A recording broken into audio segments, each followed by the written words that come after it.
Bonjour, bonjour, c'est Guillaume de la forêt comestible de la Manche. Donc aujourd'hui, on va voir deux plantes, enfin deux rhizomes, deux tubercules qui vont arriver dans la forêt comestible d'ici peu.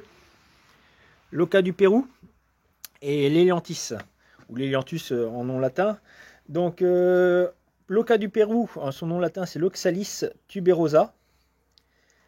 C'est une plante qui a un tubercule qui a une chair un peu farineuse, au goût agréable, rappelant l'oseille. Elle a été rapportée en France au XIXe siècle en remplacement de la pomme de terre. Elle se cultive comme la pomme de terre.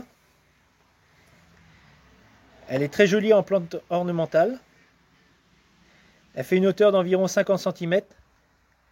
Les feuilles comestibles et le tubercule se consomment. Alors les feuilles, on peut les mettre dans les mesclins. Au niveau distance de plantation, on les plante tous les 35 cm.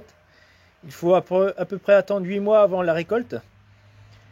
La floraison se fait d'août à octobre. Au niveau des sols, elle n'est pas délicate, elle pousse dans les sols argileux, sableux et humifères.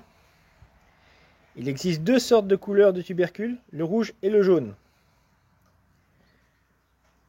On plante en principe l'Oca du Pérou, on commence à le mettre en godet et on le ressort après pour le planter en pleine terre.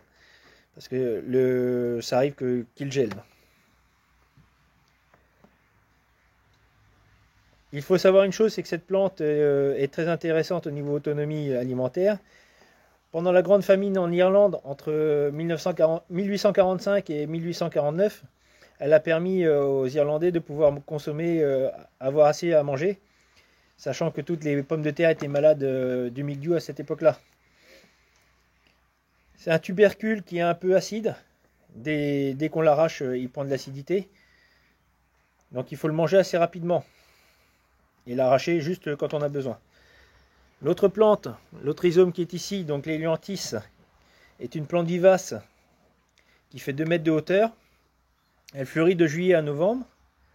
Son nom latin est l'Hélianthus strumosus.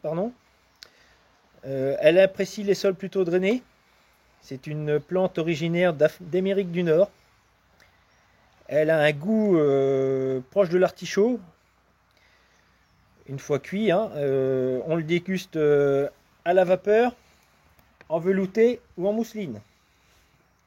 On peut le planter dès la mi-février, mars, en pleine terre, directement. Et elle peut rester comme ça après en pleine terre. Au niveau de ses ennemis, elle a l'odium et aussi les lapins et les mulots et les campagnols qui aiment bien manger ses racines. Elle fait partie, cette plante-là, de la famille des astéracées, comme le tournesol.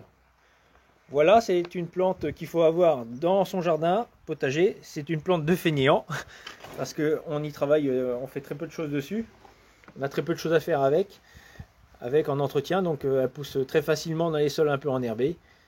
Donc je vous remercie d'avoir regardé cette vidéo. N'hésitez pas à vous abonner et à mettre un j'aime sur YouTube. Voilà, bonne journée à vous.